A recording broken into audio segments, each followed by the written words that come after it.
Salam alaikum, Mazoul, bonsoir. Les Algériens sont au dernier tournant avant la ligne droite, J-4 avant la date fatidique du 1er novembre. Et au bout de la ligne droite, les Algériens vont tous se retrouver à une croisée des chemins. Et rares sont les gens, y compris parmi les observateurs les plus avertis, qui auront pénétré l'importance de ce rendez-vous crucial de l'Algérie avec son destin. Oui, le rendez-vous de l'Algérie avec son destin le 1er novembre. Mais le régime le sait bien, lui, qui mobilise toutes ses forces, toutes ses troupes, tous ses moyens pour faire participer le plus grand nombre possible d'électeurs. Et contrairement à ce que cherchent à nous faire croire les uns et les autres, y compris ceux qui nous demandent de voter non, ce n'est pas le résultat qui intéresse le régime de la plus petite manière, puisque le taux de participation est déjà arrêté, et même le résultat de la consultation. Nous le savons, nous l'avons toujours su, et nous l'avons toujours expérimenté dans toutes les élections qui sont passées en Algérie. Ce que cherche le régime, désespérément, par n'importe quel moyen et à tout prix, c'est un taux de participation important qui puisse lui permettre d'effacer le lourd désaveu populaire des dernières élections présidentielles et d'obtenir ainsi une sorte de légitimation du président fantoche. C'est cela l'enjeu vital, l'enjeu décisif. Et c'est pour cela que toute la machinerie du régime s'est ébranlée. Et c'est pour cela qu'elle y a engagé tous ses moyens et tous ses relais. Parce que le régime sait parfaitement, lui, que le boycott, que si le boycott électoral sera aussi massif que celui des dernières présidentielles, pardonnez-moi, alors il ne pourra plus tromper qui que ce soit, pas même ses protecteurs étrangers, pas même ses plus proches relais, pas même ses propres clientèles. Et c'est pour cela qu'il met tous ses œufs dans le même panier. Et c'est pour cela qu'il a choisi la date la plus emblématique de l'histoire algérienne pour convoquer le corps électoral. Jusque-là, le 1er novembre avait été épargné. Il était intouchable. C'était une sorte de consensus tacite entre le peuple et le régime. Aucun clan du régime n'a tenté de l'exploiter, mais si tous l'avaient capté, comme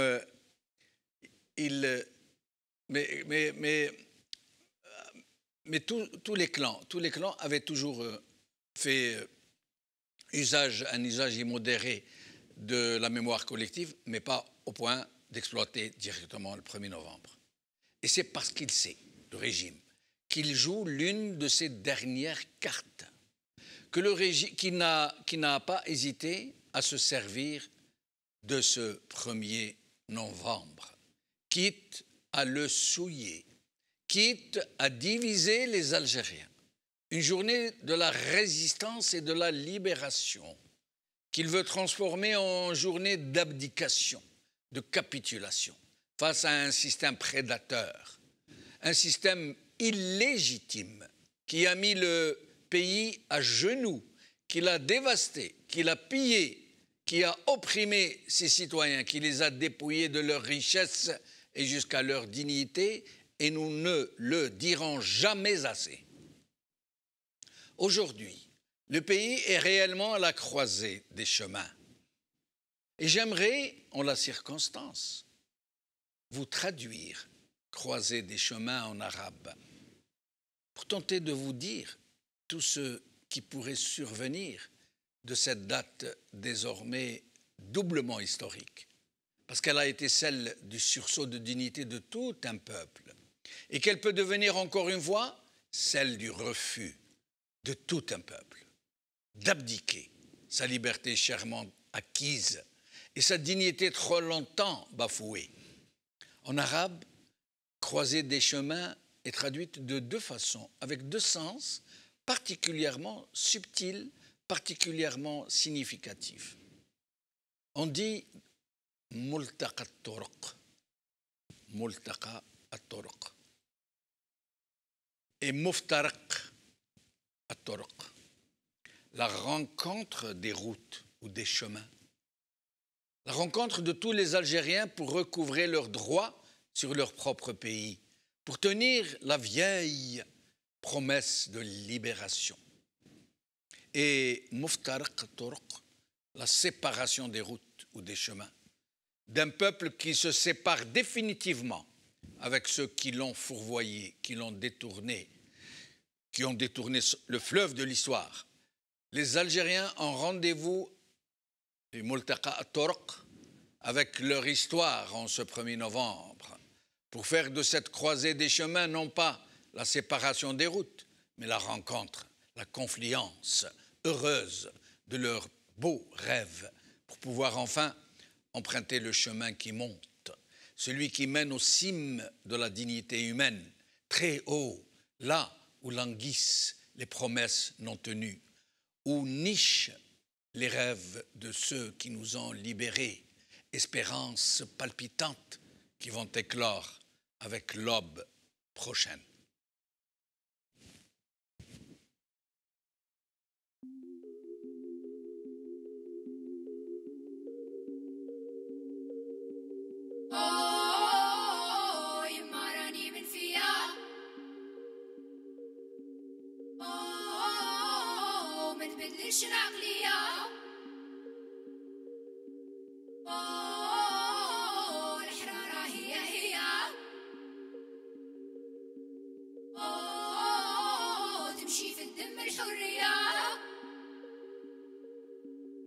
حر للممات لو كان ما جابوا الحرية عمرها لا جات. شم ريحة الأرض تفهم باللي بالدم نسقات. جايبين الحرية ما بقاش قد اللي فات. الشعب تعب طوال اللعب السوسة زايدة. كلانا الهم وحب الماستر قرب لا فايدة. في قلوبنا نايدة لا بريزون فايدة. حرية منوطي والمحاكمة حامضة. عدالة مغمضة حالتك يا بلادي مريضة. مازالهم يضربوا فيا باش نبقى بعيدة ونعلي الراية البيضة. ديتو نتوما علينا ياك الحرب الباردة. شبيبة مرمدة لا مافيا مقبضة. ضربوك بخوك والخاوة على بعضها حقدة. لالا فيكتوريا العزيزة راكي طولتي. ولاد الحومة قاع يسقسوا مدامة بنتي. لالا فيكتوريا العزيزة راكي طولتي. ولاد الحومة قاع يسقسوا مدامة بنتي. يما راني من فيا.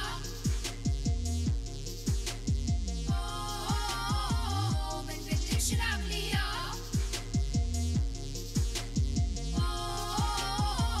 الحرارة هي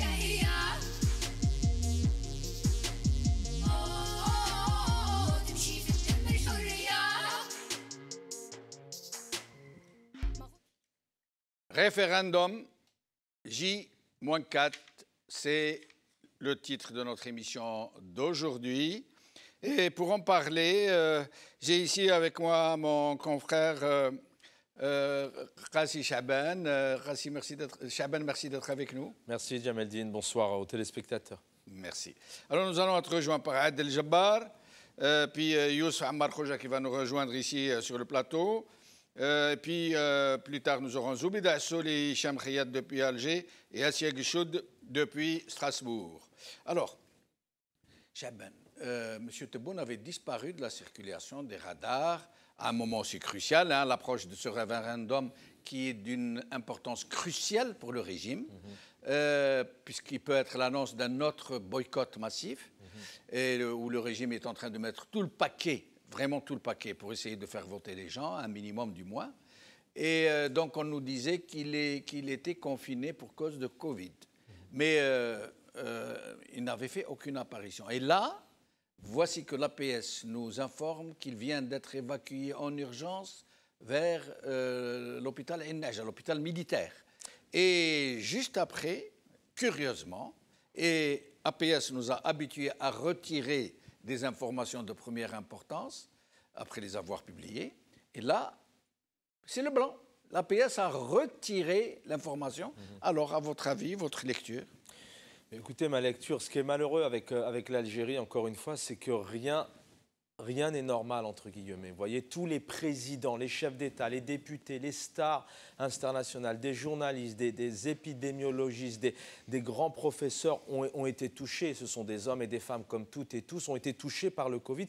Et on les a toutes et tous entendus. Certains, bien évidemment, ont fait du zèle. Certains... On peut parler de Trump, par exemple. Hein. Oui. On a Trump, il s'est même limite amusé avec ça. Et puis, comme par hasard, enfin, on lui souhaite bien évidemment d'être en bonne santé, mais en tout cas, ils ont communiqué. Certains ont utilisé, certains ont fait du buzz. Ils ont communiqué. Mais l'Algérie, malheureusement, de par son chef de l'État, de la part du pouvoir, c'est jamais... comme les autres pays, on l'a vu depuis plusieurs mois, vous en parliez aussi hier, on n'avait pas de nouvelles depuis quelques temps maintenant du chef de l'État, hein, puisque je rappelle que c'est un président qui est toujours reconnu et illégitime, bien évidemment, qui est totalement absent, et sans oublier qu'il y a depuis quelques semaines, on entend beaucoup, alors même si Chengriha avait évoqué, donc le chef d'état-major, qu'il ne faisait pas de politique, hein, vous vous en souvenez, hein, oui. Notamment lorsqu'il avait reçu la visite au palais du New York Times, mais depuis quelque temps, on entendait plus parler, effectivement, l'armée, notamment, entre autres, le chef d'état-major. Donc, on peut, derrière ça, alors on ne sait pas trop, parce que l'APS, alors tout d'abord, encore une fois, ce qui n'est pas normal, c'est que l'APS que vous connaissez aussi bien que moi, même beaucoup mieux, il faut dire aux téléspectateurs, c'est l'agence de presse officielle, hein, c'est là où ça communique. 17h33, on nous dit donc que Tebboune est hospitalisé, et juste de derrière, on retire, mais bien évidemment, la force des réseaux sociaux. Rien ne passe inaperçu, ça fait le tour déjà des réseaux sociaux et ça va faire malheureusement encore une fois le tour de la presse internationale. Donc on nous dit que son état de santé est stable et n'inspire aucune inquiétude.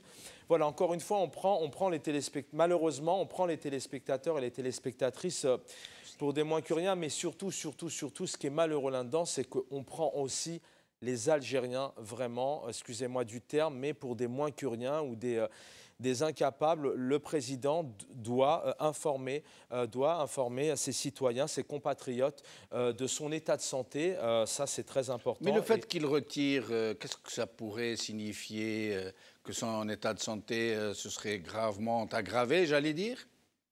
Mais écoutez, à mon sens en tout cas, hein, il y a plusieurs scénarios. D'abord, la première, c'est peut-être qu'il y a un couac encore une fois, que quelqu'un l'ait diffusé et puis derrière, gling gling, le téléphone sonne. Mais qu'est-ce qui se passe? Retirez ça. Parce que vous savez, enfin vous êtes journaliste. C'est incroyable. Hein. Vous êtes journaliste quand une information doit être donnée en général, enfin une information, pas n'importe laquelle. On ne parle pas du sport, alors même si tous les clubs sont respectables, mais on ne parle pas du petit club de pétanque au fin fond d'une ville n'importe où dans le monde. Là, on parle d'un chef d'État, on parle d'un pays, et d'un chef d'État, à qui quand même pas mal de problèmes avec des Algériens et des Algériennes qu'il n'a jamais rencontrés, il ne faut pas l'oublier. Qui n'a pas été élu, j'allais dire qui a été très mal élu, qui n'a pas été élu du tout. Vous posez la conséquence de ce que je viens de dire, c'est-à-dire que c'est un président, un chef d'État, on peut l'appeler comme on veut, mais qui n'est jamais allé à la rencontre des Algériens et des Algériennes. C'est du jamais vu. Lorsque Macron a été élu, alors bien évidemment, il n'est pas aimé par toutes et tous. Par exemple, pour parler de la France, mais on peut parler d'Angela Merkel, on peut parler de Trump, mais lorsqu'ils prennent des bains de foule. En l'occurrence, ce n'est pas le cas de Tebboune. Donc plusieurs scénarios. D'abord, la première, c'est qu'il y a une erreur, et puis gling gling, le téléphone sonne, mais retirez ça, qu'est-ce qui s'est passé? Et puis derrière, peut-être que c'est aussi la possibilité de faire passer un message, ou peut-être que le départ de Tebboune pourrait être aussi annoncé. Enfin, on arrive à une échéance malheureusement aussi importante, qui est ce référendum, si je puis me permettre. Donc il y a plusieurs scénarios possibles. Mais encore une fois, ce qui est dommage, et ça réagit énormément sur les réseaux sociaux, c'est qu'encore une fois, l'Algérie va faire parler d'elle. L'Algérie, attention, le pouvoir algérien va encore passer pour je ne sais quoi, puisque lorsqu'on fait une telle annonce, hein, c'est officiel, on ne raconte pas n'importe quoi au monde entier, notamment lorsque l'APS nous dit que Tebboune est hospitalisé à 17h33. Mais malheureusement, encore une fois, en Algérie, rien n'est normal. Voilà. Eh bien, justement, au sujet des réseaux sociaux sur le référendum, déjà, tout le monde se posait des questions ces derniers jours sur son absence, sur son manque de visibilité. Et tout le monde disait, même s'il a le Covid, qu'est-ce qui l'empêche de mettre un masque et de nous parler, lui qui parle tellement. Et tout le monde a supputé sur la gravité éventuelle de son état. Et aujourd'hui, en ce moment, sur le référendum, sur le 1er novembre, qu'est-ce qui se passe ? Alors, ce qui se dit, alors aussi bien, alors il y a pas mal de manifestations, bien évidemment, dimanche dernier à Paris, mais aussi un peu partout au Canada. Aouras TV couvre aussi tous ces rassemblements, ces marches, etc., le vendredi en Algérie. Mais ce qui se dit d'abord, c'est un non-événement. Depuis le 12 décembre dernier, où a été désigné, mis en place Abdelmadjid Tebboune, ce qui est clair, c'est que c'est un non-événement pour les Algériens et les Algériennes. Ça, il faut le savoir. Ils n'ont jamais voulu entrer dans le calendrier, dans l'échéancier, notamment de cette constitution, mais aussi des législatives. Enfin, voilà, ils ne veulent pas du tout entendre parler ce que le peuple algérien, la population algérienne, les Algériens et les Algériennes souhaitent vraiment. C'est un changement. Le départ d'un système, d'un changement. Donc, il y a deux réactions sur les réseaux sociaux. D'abord, effectivement, pourquoi encore une fois ce président, on ne l'entend pas. Et puis, le boycott. Ça, c'est un mot important qui revient. Ils veulent totalement un boycott. Qu'il y ait un vote non ou un vote oui, surtout ne pas aller voter, ne pas se rendre dans les urnes. Ça, c'est très important et c'est ce qu'on peut lire énormément sur les réseaux sociaux, et notamment dimanche dernier à Paris, puisque j'y étais. C'est vraiment, alors encore une fois, c'est vraiment important pour la population algérienne aujourd'hui. Ce que souhaite mettre en place Tebboune et ses équipes, ce n'est pas ses préoccupations premières, pas du tout, puisque quoi qu'il fasse, aussi bien avec cette annonce, hospitalisation, mais aussi bien après son investiture, quelques jours après, 30 jours après, il met en place donc un groupe d'experts composé pour travailler sur cette réforme.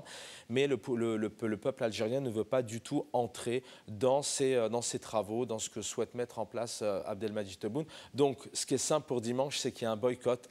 Une grande partie des Algériens et des Algériennes, dans les rassemblements, dans les agoras, lorsqu'ils prennent la parole. Vous sur parlez les réseaux sociaux. de la communauté algérienne en France. Entre autres. Mais en Algérie aussi, il y a un non-événement, c'est ce qu'on peut lire sur les réseaux sociaux. Puis les Algériens, enfin, d'ailleurs, c'est de fait, je vous dis que les Algériens et les Algériennes ne sont jamais entrés. D'ailleurs, ils en parlent peu de ce référendum parce que de fait, pour eux, d'abord, ça sera une réforme de constitution qui ne change pas le pays. Ce sont vous allez longuement évoquer tout au long de cette semaine. Ils ont besoin d'une participation. Ils s'en fichent du oui ou du non. Le pouvoir algérien ? Oui. Ah, mais de manière, ce qui est sûr, il ne faut pas se leurrer.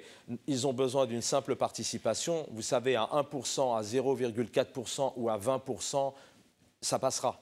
Oui.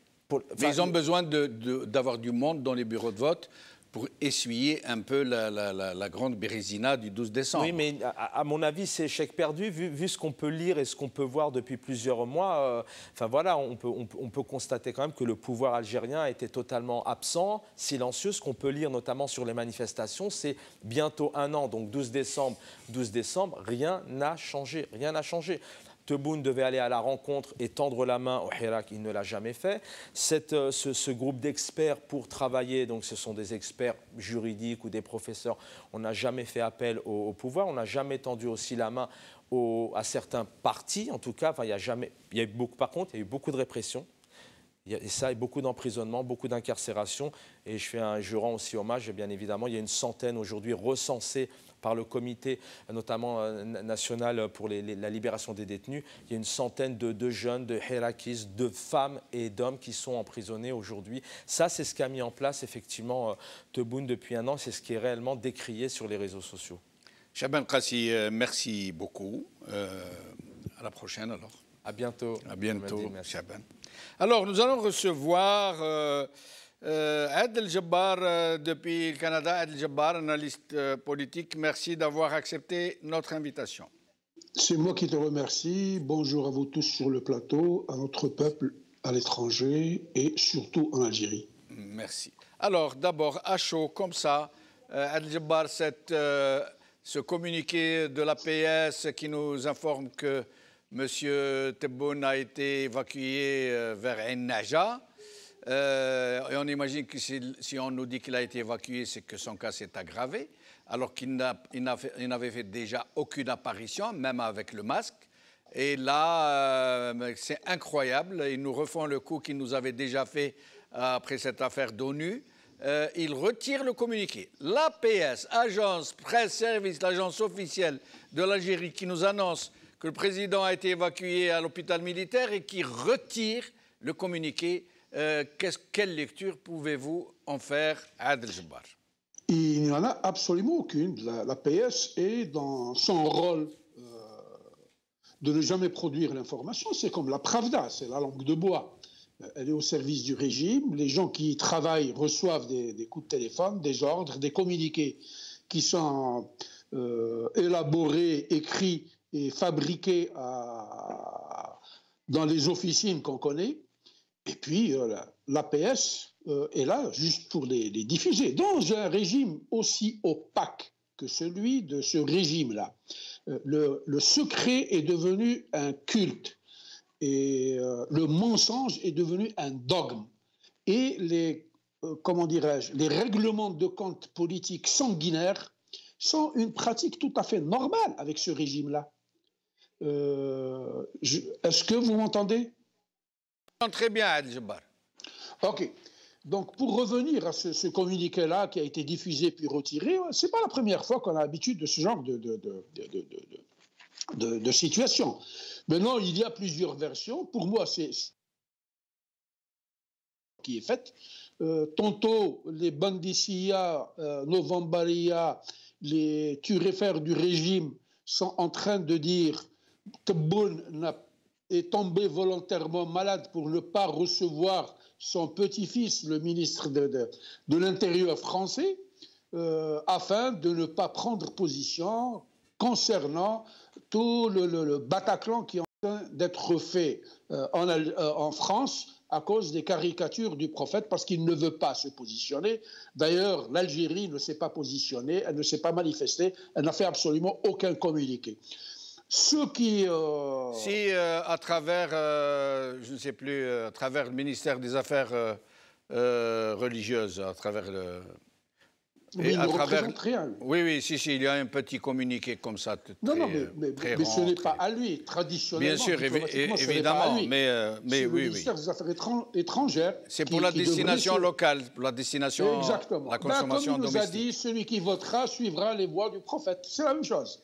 Donc il ne faut pas écouter ces gens-là, il ne faut pas les croire du tout, il ne faut pas en faire un événement. Mais Adel Jabbar, la question qui se pose réellement, qui est d'une acuité extraordinaire, c'est que ce rendez-vous du 1er novembre est d'une importance, j'allais dire, vitale pour le régime.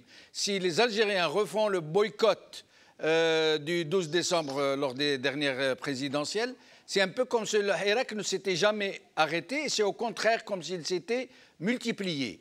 Ça signifierait la mort du régime. Si ce rendez-vous est raté par le régime, c'est pour ça qu'il a choisi le 1er novembre, il a mis tout le paquet, il a mis tous ses œufs dans le même panier. Or, au dernier jour avant le rendez-vous, M. Tebboune est absent. C'est d'une gravité extrême, ce qui a nécessité la sortie, alors très visible, très fréquente, de Chengueriha et du Premier ministre. Il n'arrêtait pas de faire des apparitions publiques, de prendre la parole, de faire des discours, etc., y compris Chengueriha qui avait dit, qui était neutre, que l'armée ne faisait pas de politique, qui faisait des déclarations politiques à tout va. Et donc, ça a inquiété les Algériens. Ils se sont dit, ah mais Tebboune, est-ce qu'il est mort? Est-ce qu'il est en France? Il y a eu des rumeurs de toutes sortes. Et malgré ça, Tebboune n'a pas fait d'apparition pour rassurer les Algériens.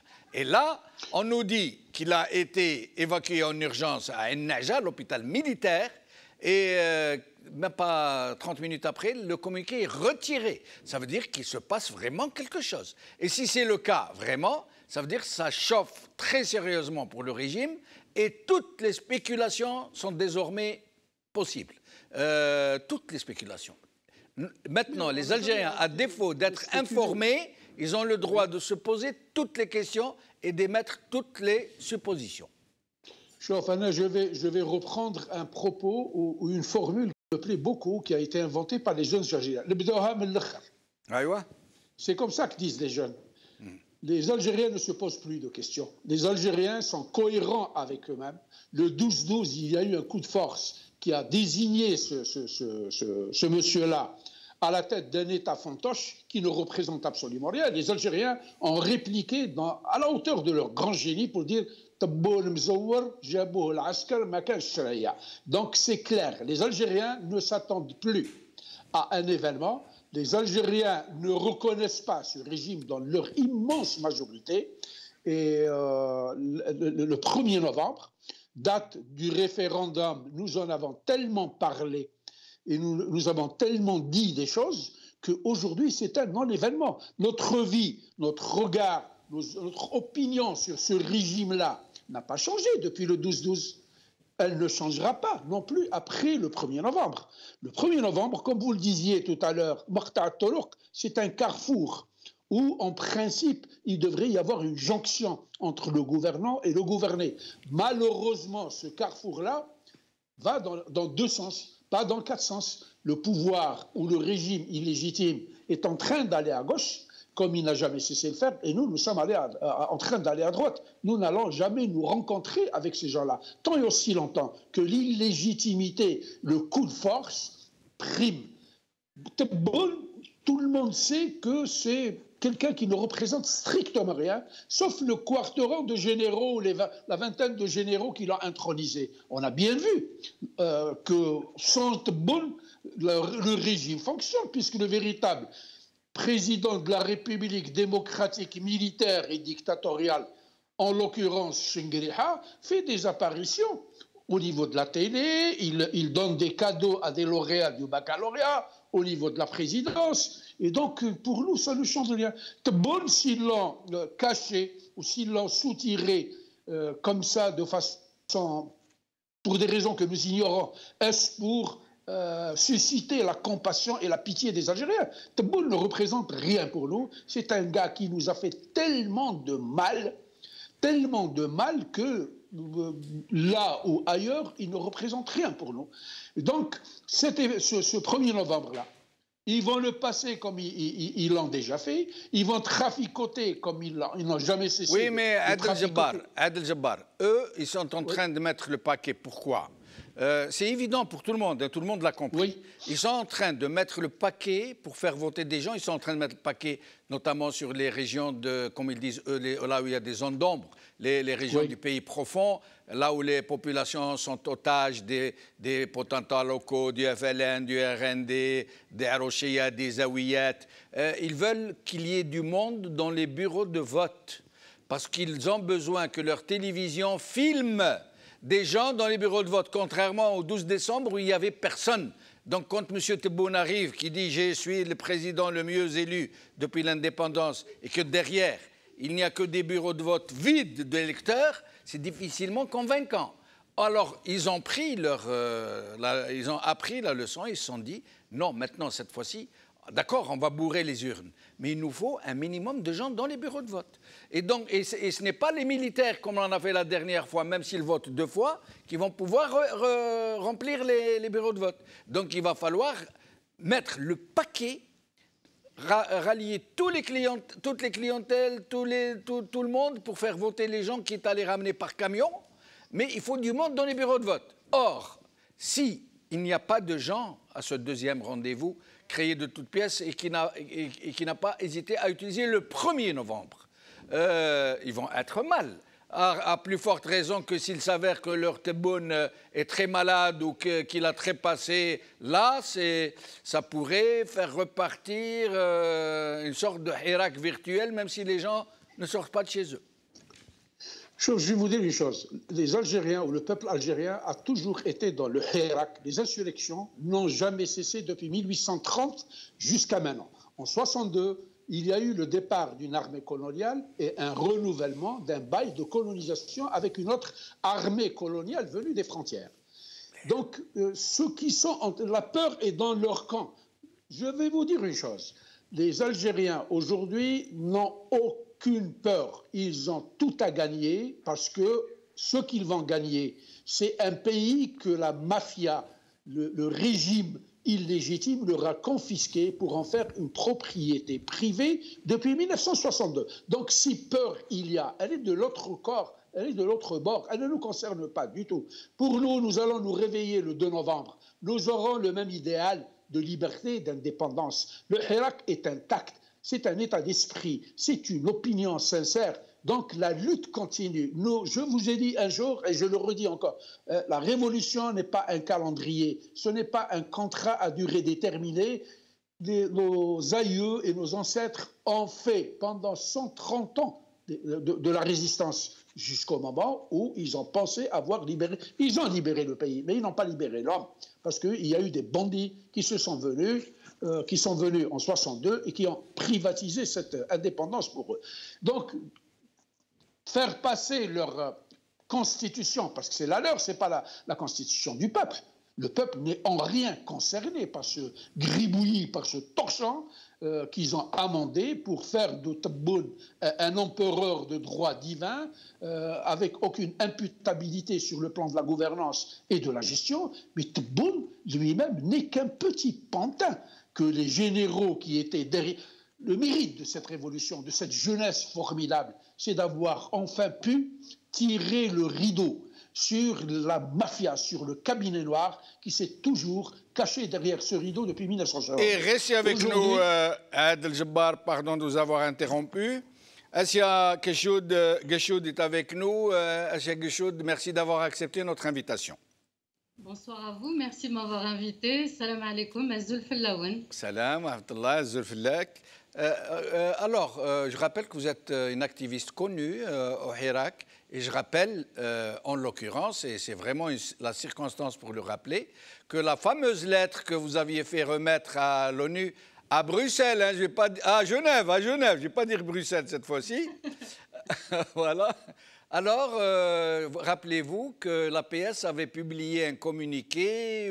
Vous allez nous raconter, puisque aujourd'hui aussi, l'APS a retiré ce communiqué. Rappelez-nous, racontez-nous un peu ce qui s'était passé avec l'APS à Geshoud. Oui, alors c'était quand même assez incroyable et folklorique en même temps. Parce que, suite à une marche que nous avions effectuée de 9 jours depuis Chambéry jusqu'à Genève, que tout le monde avait suivi, hein. Donc, nous sommes arrivés le 23 août à Genève, où la diaspora nous avait rejoints pour manifester Place des Nations.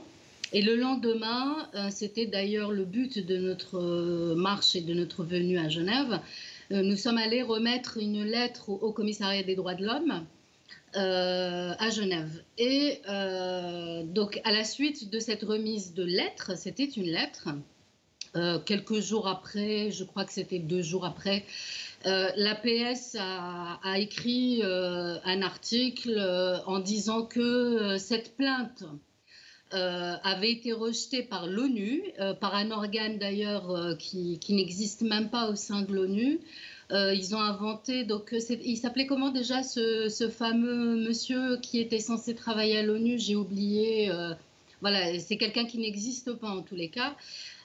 Donc soi-disant nous aurions déposé une plainte qui a été rejetée immédiatement par l'ONU, car elle a été déposée par des repris de justice, hein. Voilà, nous avons été traités de repris de justice en plus, et que nous n'avions même pas la nationalité algérienne. Donc voilà, c'était totalement mensonger, ça c'est clair. Ça a non, été pire que ça, Assia Geshoud, pire que ça. L'APS a dit que le fameux monsieur président, je ne sais pas comment il s'appelle, égyptien, avait rejeté la lettre, la doléance, d'ailleurs ils avaient dit la plainte, parce que certains parmi vous étaient des repris de justice et que d'autres n'avaient pas la... Ça veut dire qu'ils ont attribué ces mots à ce monsieur de l'ONU. C'est ça. Oui. Oui, et le comble du ridicule, là où véritablement c'était une première dans l'histoire, hein, vraiment, c'est que l'ONU a tout de suite réagi derrière comme une gifle, parce que ce qu'ils ont écrit, c'était véritablement une gifle à l'encontre de l'APS, qui est censé être un organe de presse gouvernemental. Donc c'était adressé également à ce régime. Ils ont totalement démenti, ils ont dit que c'était une fake news. Donc, on parle de fake news dans un communiqué de l'ONU, c'est quand même incroyable. Et voilà, donc ils se sont ridiculisés et aujourd'hui encore... Ils ont retiré le fameux communiqué. Oui, oui. Non, ils ont retiré cet article de l'APS. Et aujourd'hui, rebelote, ils recommencent, ils nous disent, ils nous informent que M. Tebboune a été évacué vers l'hôpital militaire. Et là, il y a quelqu'un qui appelle et il retire l'information. Alors pourquoi ils ont retiré cette information? Je pense qu'il y a eu un conflit interne, à mon avis. L'information, elle doit être vraie, mais il y a dû y avoir un conflit. Nous sommes à 4 jours justement de leur référendum. Peut-être qu'ils n'étaient pas d'accord sur la recevabilité de cette information par l'opinion publique. Peut-être qu'ils se sont retrouvés un peu dos au mur, finalement. Donc, on ne sait pas ce qu'il a, ce Abdelmadjid Tebboune. On ne sait pas au jour d'aujourd'hui. Ça fait déjà plusieurs jours que nous n'avons pas de nouvelles. Donc, voilà, je ne sais pas ce que ça va donner. Aujourd'hui, il y a un titre de l'APS qui m'a interpellée et je voulais justement vous en faire part. Je ne sais pas si vous l'avez vu. Il parle de la campagne en fait référendaire qui s'achève ce mercredi soir à minuit. Et ils disent donc mercredi soir à minuit, place au silence électoral. Donc j'ai trouvé que ce titre était quand même assez équivoque parce qu'il parle de silence électoral et c'est véritablement ce qui va se passer parce que le peuple algérien n'a pas l'intention de voter. Donc est-ce que c'était un lapsus révélateur, ce titre, le silence électoral? Donc ce qu'ils ont voulu dire, c'est la période de réserve en fait qui est prévue dans la Constitution. Oui. Voilà. Mais, sauf qu'il y a en fait la seule campagne électorale qui a eu lieu a été prise en charge par les relais du régime lui-même, ou les partis inféodés au régime, ou les partis qui ont rejoint le régime, ou les zaouïas, ou les tribus qui se sucrent, qui mangent au râtelier, et que sinon, la vraie opposition ne s'est pas impliquée, le peuple ne s'est pas impliqué, le Hirak ne s'est pas impliqué. Les seules implications qu'il y a, c'est boycott massif. Nous allons leur refaire le coup du 12-12. Mais sinon, il n'y a pas eu de campagne électorale. Il y a eu un désintérêt absolument abyssal de la part de l'opinion publique algérienne. Restez avec nous, Assia Guéchoud. Je reçois Hicham Khiyat, coordinateur national du Rassemblement pour les jeunes en Algérie. Hicham Khiyat, qui est avec nous depuis l'Algérie. Marhaba bik, Hicham Khiyat. Merci, mon frère Jamal. Merci pour cette invitation. Merci. Merci à vous de l'avoir accepté. Hicham, je vais lire une déclaration que nous avons prise de votre page du Rassemblement des jeunes pour l'Algérie. Alors, le Rassemblement des jeunes pour l'Algérie appelle tout le peuple algérien à boycotter cette futilité électorale. Futilité électorale. Et au retour pacifique des manifestations populaires, avec toutes les mesures préventives. Est-ce que vous pouvez nous en dire plus, Hicham? Monsieur Jamal, oui, Anna, je considère cette mascarade électorale. On est très triste pour la date du 1er novembre. Pour cette date symbolique, pour cette date historique. Malheureusement, on croyait que le 22 février 2019, il allait vraiment faire ce changement et qu'enfin ce système comprendra que ce peuple veut sa liberté, veut construire un état de droit, veut aller vraiment vers une nouvelle Algérie. Mais malheureusement, ce système ne comprendra jamais d'ailleurs. Il continuera à aller vers l'avant, à essayer de rester, de renouveler ce système qui vraiment il est devenu un danger pour l'Algérie, pour l'État algérien, pour le peuple algérien. Malheureusement, comme tu disais maintenant, Monsieur Jamel, on sent en Algérie maintenant, on sent jamais qu'il y a des élections.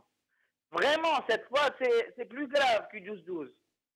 C'est-à-dire, quand on sort dans la rue, on marche, il n'y a rien, il n'y a pas d'élection.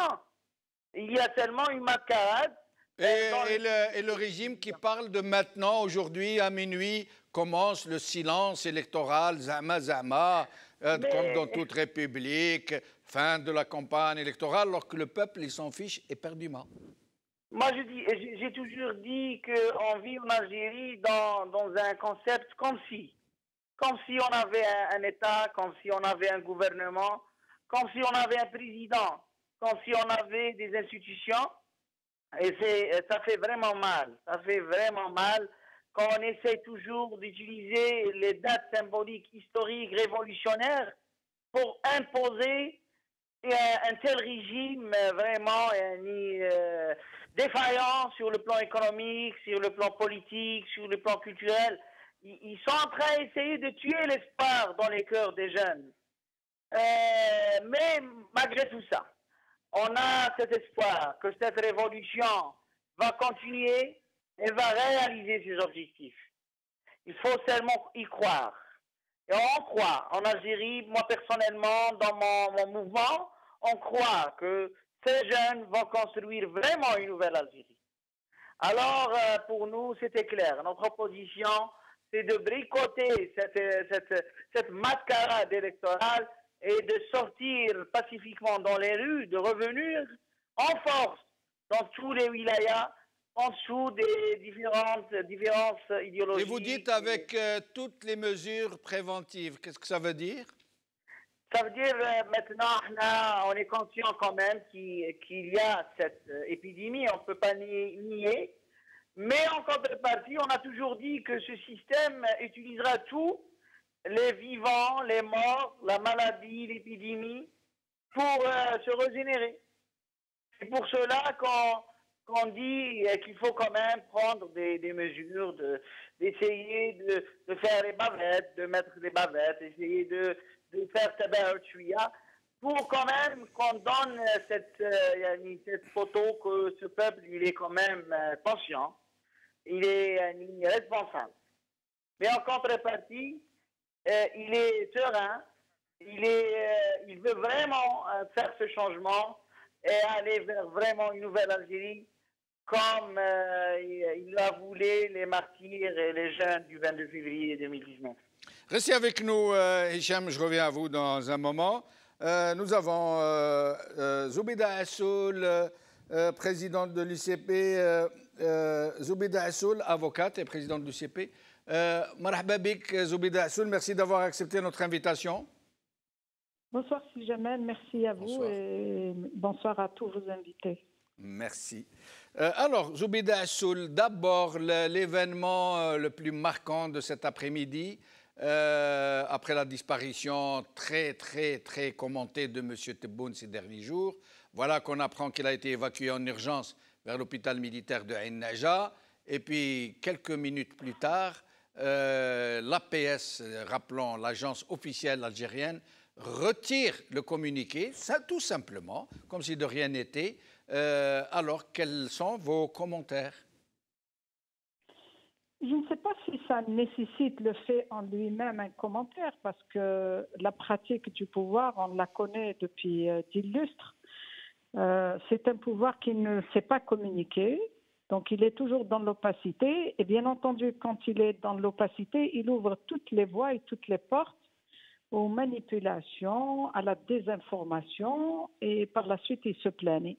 Donc c'est vrai que M. Tebboune, depuis qu'il est là, il y a plein de couacs, très mauvaise communication, beaucoup de contradictions entre les uns et les autres. Ce n'est pas une première. Ce qu'on peut dire, c'est que ce n'est pas une honte que le président soit malade. C'est un être humain, comme tous les autres êtres humains. On a vu dans des pays, d'autres pays, où les responsables politiques, des premiers ministres ou des présidents qui attrapent le Covid et ça se gère, ça s'annonce comme tout le monde. Et donc, il n'y a pas de quoi vraiment faire toute cette opacité parce que c'est pas bien, ça discrédite encore davantage le pouvoir en place. Maintenant, en tant qu'être humain et en tant que musulman, on ne peut que souhaiter une bonne santé à M. Abdelmajid Tebboune. Maintenant, c'est dommage que encore les institutions de l'État soient instrumentalisées pour vraiment faire de la désinformation. L'APS est un organe d'information, ce n'est pas un organe de désinformation, sachant qu'il est vraiment financé par le contribuable algérien. C'est dommage.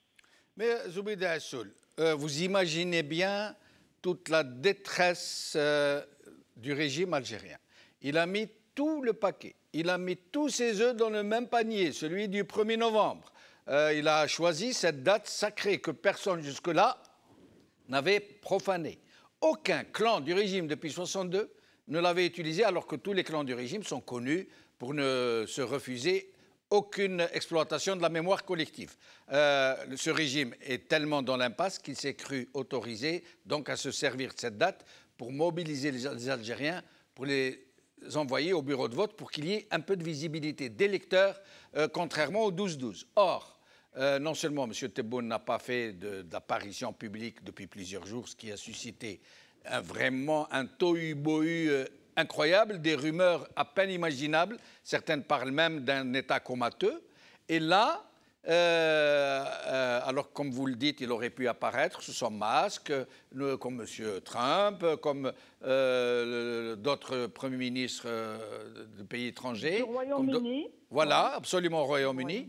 Mais là, en l'occurrence, rien. Et là, on nous dit qu'il a été évacué, ça veut dire en urgence. Ça veut dire qu'on comprend qu'au moins il était intubé, peut-être plus, peut-être est-il dans le coma.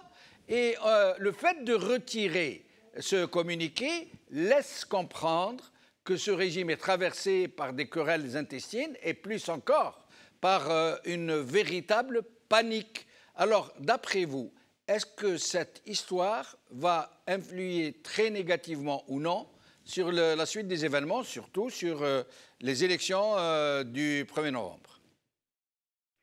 Je pense que ça va influer négativement parce que d'abord, les Algériens sont complètement désemparés. Ils ne savent plus à quel sein se vouer parce que, comme je vous ai dit, il y a une absence totale d'une stratégie de communication, à la fois au niveau de la présidence qu'au niveau du gouvernement.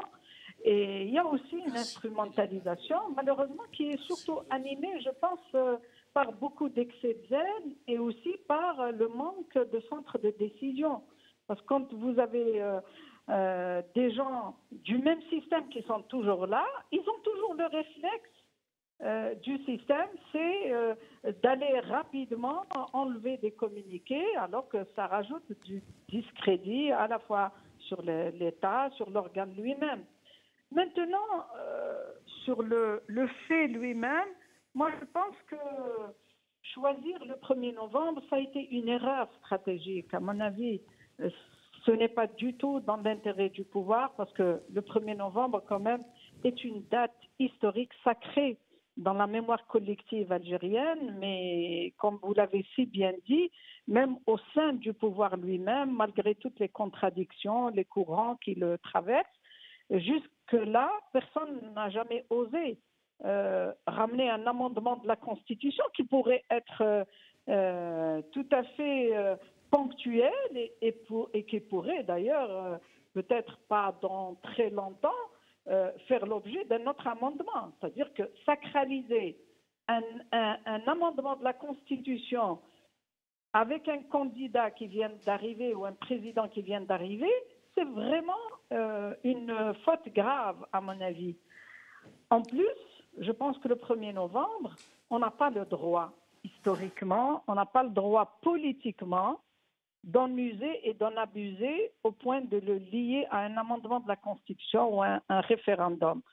Donc pour moi, ça va jouer parce que les Algériens sont très attachés à la date du 1er novembre et c'est une date, comme je vous ai dit, très très importante dans la vie et l'histoire de notre pays. Ça a été une faute, une erreur politique, une erreur stratégique et je pense que les conséquences vont être plutôt d'un effet inverse sur ce qu'ils appellent ce référendum. Mais Zoubida Assoul, les partis du régime ont appelé à la participation, certains Zama ont appelé à voter non, soi-disant pour voter non à Tamazirt. Mais expliquez-moi quelque chose. Vous, la juriste, vous, la présidente de parti, ces gens, c'est parti domestique, parti islamiste domestique. quand ils disent voter non. Voter, mais voter non. Parce qu'ils ne peuvent pas demander aux gens d'aller voter pour faire plaisir au régime. Donc ils font semblant de leur demander de voter non pour voter contre Tamazight. Le problème est qu'ils se fichent un peu des gens, ils se moquent un peu des gens et de leur intelligence, puisque à supposer que les 23 millions d'électeurs votent non à la Constitution, ces amendements sont mis à la poubelle. Mais la Constitution de 2016 reste pendante, elle reste applicable, et aucun de ces articles ne peut être changé. Et cette Constitution dispose que Tamazight est une langue officielle et nationale. Donc, de qui se moquent ces partis qui demandent aux gens de voter non pour enlever Tamazight? Non, d'abord, comme vous le dites si bien, la Constitution actuelle et beaucoup de partis, en tout cas ceux qui étaient au Parlement, et qui aujourd'hui ne sont pas d'accord avec la constitutionnalisation de Tamazight, ont voté justement l'amendement que Bouteflika avait fait de son époque et qui a rendu l'Amazight langue nationale et officielle. Donc ils se mettent eux-mêmes en porte-à-faux et en contradiction, parce qu'ils avaient déjà voté en chambre réunie. Du moins, le Parlement auquel ils appartenaient a voté cette constitution qu'ils dénoncent aujourd'hui. Mais auquel aussi ils appartiennent aujourd'hui, puisque le projet d'amendement a été voté par une bonne majorité. Validé du moins, oui. Voilà, oui. C'est une adoption, on va dire. Exactement, adopté. Oui. Ce n'était pas en plénière, c'était en commission juridique, donc sans débat, et puis sans aucun débat, et ça a été quand même validé. Donc voilà la première contradiction. En plus, moi je pense que ces partis-là, ils jouent juste le jeu du pouvoir, qui pour lui, le challenge, c'est d'avoir un taux de participation appréciable. Oui. Avec lesquels ils vont dire, voilà, c'est crédible, donc il y a quand même un minimum de gens qui ont voté pour ce référendum et donc qui ont validé cette constitution. Alors que, moi je pense que le problème qui se pose, c'est que le contenu de cette constitution, c'est que vraiment c'est une constitution qui est en régression dans beaucoup de choses par rapport à celle existante actuellement, c'est-à-dire celle qui est en vigueur. Parce que si vraiment le président actuel avait une volonté politique sérieuse, on ne va pas dire sincère parce que la sincérité, on ne peut pas la mesurer, mais par contre le degré de sérieux, on peut le voir à travers les décisions qui sont prises sur place. Aujourd'hui, il y a énormément de droits et de libertés qui sont consacrés par l'actuelle Constitution. La liberté d'opinion, la liberté d'expression, la liberté de la presse, la liberté de circuler librement tout simplement dans son pays. Or, ces libertés-là sont complètement bafouées aujourd'hui avec les pratiques de l'actuel président. Donc, on ne va pas nous faire croire que l'amendement de la Constitution va changer les choses parce qu'il n'y a jamais eu directement chez ce système-là une volonté politique de respecter la Constitution, encore moins vraiment de la concrétiser et de l'appliquer sur le terrain. Donc ça, c'est une réalité. Mais aussi, on peut dire que cet amendement, est-ce que s'il va passer cet amendement, est-ce que demain, on va régler le problème de chômage, on va arrêter la dégringolade de la valeur du dinar? Est-ce qu'on va demain avoir une école performante? Est-ce que demain, on va avoir un système de santé qui permet de soigner les Algériens tout en respectant leur dignité? Est-ce qu'on va vraiment pouvoir mettre en place une économie qui va remplacer l'économie de la rente? C'est ça les vraies questions. Or, on sait très bien que cet amendement est juste une manœuvre de la part du système pour maintenir le système, mais aussi pour gagner du temps, parce que depuis que M. Tebboune est là, on n'a rien vu sur le terrain, sauf les amendements du Code pénal pour essayer de créer d'autres infractions et pour essayer de casser le hirak. Et voilà, restez avec nous, Zobeida Assoul, je reviens à vous dans un moment. Nous accueillons Youssef Ammar Khouja. Merci de nous avoir rejoints. Merci, bonsoir. Je suis désolé, on était un petit peu en retard, pris dans les transports et l'embouteillage. Alors, vous êtes activiste du Hirak. D'abord, est-ce que vous êtes au courant? Je présume que vous étiez dans les transports. J'étais dans les transports. Donc, M. Tebboune nous avertit, l'APS, qu'il a été évacué vers l'hôpital militaire de Ain Naja après toute cette absence. Et là, on a retiré le communiqué, quelques minutes après, de l'APS. Qu'est-ce que cela suppose pour vous? Ça me rappelle les mêmes pratiques de l'APS que nous avions eues après notre marche vers Genève. De Genève. On vient d'en parler avec Assia Guichoud qui est avec nous. Donc, c'est que je salue. Donc, je salue Madame Maître Zoubida Assoul et notre compatriote Assia. Oui. Et Adel Jabbar. Et M. Adel Jabbar. Donc, en effet, si c'est le cas, ça ne m'étonne pas. C'est encore une mascarade d'une soi-disant agence de presse qui fait honte à toute l'Algérie par ses comportements. Le fait de... Normalement, c'est un organe de communication officiel d'un État. Officielle de l'État. Oui. De l'État. Qui fait un communiqué pour le retirer quelques minutes. C'est pathétique. Mais sinon, d'après vous, pourquoi il a été retiré? Pourquoi il a été publié et pourquoi il a été retiré?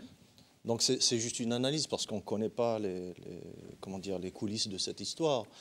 Je pourrais en déduire qu'il y a toujours cet affrontement entre les différentes ailes de cette mafia des généraux au pouvoir qui bien sûr décident qui tire à U et à Dia, les uns disant qu'il faut publier, les autres il ne faut pas publier. Les autres, donc les uns qui publient et d'autres qui disent non, retirer, parce qu'il y a toujours un conflit entre, bien sûr, déjà les grandes franges de l'armée et de ces généraux qui sont au moins sur trois ailes qui se disputent le pouvoir surtout comment vendre ce qui reste du pays. Et malheureusement, maintenant qu'ils n'ont plus les moyens de vendre les ressources du pays, comme le pétrole et le gaz, est à un niveau très très bas et n'est plus rentable.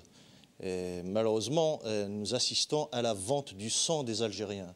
Du sang, ils sont en train de préparer la vente des militaires algériens comme des tirailleurs algériens, comme des milices aux mains des puissances étrangères, notamment la France. Voilà ce qu'on est en train de combattre aujourd'hui. C'est une urgence nationale. Et comme vous le savez, il y a une marche que j'espère est en train de se préparer en Algérie, dans toute l'Algérie, mais surtout, je fais appel à nos compatriotes algéroises et algérois de rebondir et de se réveiller ce 29. Donc parce que tous les Algériens vont venir de toutes les régions pour affluer vers Alger. Absolument. Mais vous imaginez que le régime va tout faire pour, comme d'habitude, pour bloquer tous les accès. Il va bloquer tous les accès, là, ça c'est certain. Vous vous rappelez cette fois-ci, quand il avait bloqué les accès, que les gens harga intérieur, ils ont contourné Alger, ils sont rentrés par barque, par la mer. Exactement. Il y a des gens qui sont partis, moi je suis originaire de Bourj Mnaïl, il y a des gens qui sont partis de Dels, de Cap Gennet, pour faire... En barque. Donc, pour rentrer à Alger. Pour rentrer dans leur propre capitale, Alger. Sachant qu'entre Bourj Mnaïl et Alger, il y a à peine 60 km. C'est-à-dire quand tout va bien, on fait Bourj Mnaïl, Alger ou Tizi Ouzou, Alger en moins d'une heure. En moins d'une heure. Donc cette cité-État, Alger, qui est gardée, une chasse gardée de cette mafia des généraux, est complètement encerclée et verrouillée. Et je pense que les Algéroises et les Algérois ont une immense responsabilité cette fois-ci à se mobiliser coûte que coûte. Nous ne sommes pas là à faire des appels ou à commander quoi que ce soit du peuple. C'est juste une nécessité. Nous venons de voir qu'ici, en France, la diaspora algérienne n'a jamais cessé de se mobiliser. Nous avons tout fait. Et pourquoi je vous dis que c'est très urgent? Parce que je viens d'apprendre que peut-être le confinement est prévu pour après-demain ici en France, certainement à Paris. Macron va parler demain à 20h. Donc nous avions préparé, on a travaillé, je ne vous dis pas, j'aime pas parler des efforts qu'on fait ici dans la diaspora. Je salue tous les collectifs et tous les citoyens et citoyennes qui sont mobilisés depuis des mois et des mois. Je vous assure qu'on est en train d'enchaîner des réunions jusqu'à 1 h du matin, des réunions sur Zoom, pour organiser. Des gens sont en train de collecter de l'argent, pour acheter du matériel, pour commander les banderoles, pour organiser.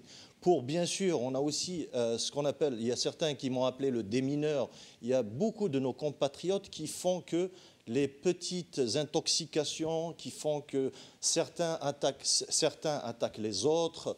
Les égos, les idéologies qui se réveillent, les narcissismes et tout ça, donc des histoires entre groupes ou entre personnes. Les manipulations et les infiltrations aussi. Bien sûr. Hein? Donc là, je fais juste un rappel très très important. Le takhwin, c'est un grand problème, c'est de l'intoxication. Celui qui ose donc traiter un hirakiste ou une hirakiste ou quelqu'un qui se prétend, qui dit nommément qu'il est du Hirak, il le traite il le qualifie de traître ou de trahison, il ne fait que consolider le travail de manipulation de la mafia des généraux, oui, et notamment du DRS. Oui. Donc faites attention, moi je fais appel à tous nos compatriotes, notamment ici à Paris, dans la diaspora. C'est fini, on refuse de se laisser diviser. On refuse de se laisser diviser ou de laisser des gens traiter d'autres de trahison. C'est fini ça, c'est fini. Moi je vais dénoncer ce genre de pratique. La seule chose qui est respectable, c'est de venir avec des preuves et de dire voilà, j'ai ça et ça et ça, expliquez-nous pourquoi. Donc soyons adultes dans ces comportements et surtout, nous sommes dans un point historique, nous arrivons à quelques jours. Le 29, nous avions le projet aussi on a appelé aussi d'essayer de manifester avec nos frères et sœurs en synchronisation avec ce qui va se passer à Alger, j'espère à Alger et dans toute l'Algérie. Dans toute l'Algérie, notamment à Khrata, Borj Bouhariraj et ailleurs, on a confiance en nos compatriotes hirakistes. Ils sont très très mobilisés. Khrata est devenu, je vous ai même envoyé un message, pour moi Khrata est devenue la capitale historique de la révolution algérienne. Elle est devenue la capitale historique de la révolution algérienne, que je salue. C'est un grand honneur d'avoir une petite ville comme ça, qui est mobilisée durant la révolution d'indépendance, même avant les événements de Khrata. Et là, avec le Hirak, c'est l'un des premiers fiefs du Hirak, c'est bien Khrata.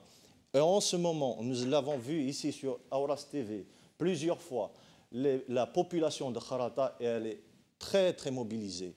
Et donc notre objectif, c'est vraiment que Alger revienne et prenne sa place entièrement dans la révolution démocratique Hirak. Merci. Et nous allons reprendre Adel Jabbar. Adel Jabbar, vous êtes avec nous. Oui. Alors d'abord un commentaire. Un commentaire, bon, je pense qu'il faut fermer ce chapitre de cette boîte à mensonges, la propagande, qu'est la PS. Il y a un proverbe qui dit que la prostitution et la propagande sont les deux plus vieux métiers du monde. Toi et moi, nous sommes de la même génération et je pense que tu devrais te rappeler fraîchement de la destination finale de Moujahid Bouchab.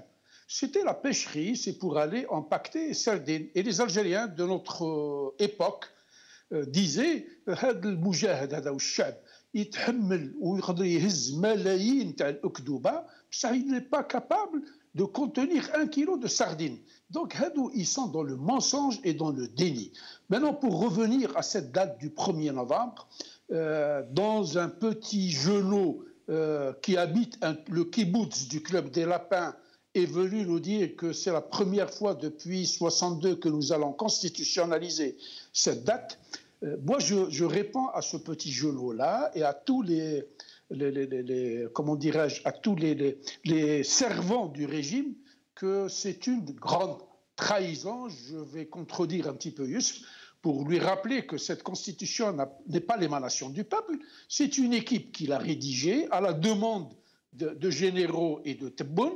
Et la meilleure preuve que je donne, c'est que un ministre des Affaires étrangères d'une puissance qui s'appelle la France a fait une intrusion par effraction dans nos affaires intérieures, et puis il a béni cette constitution-là qui a été dictée par Paris et qui constitutionnalisera, comme le disait si bien sur le plateau, l'exportation de nos soldats pour en faire des mercenaires.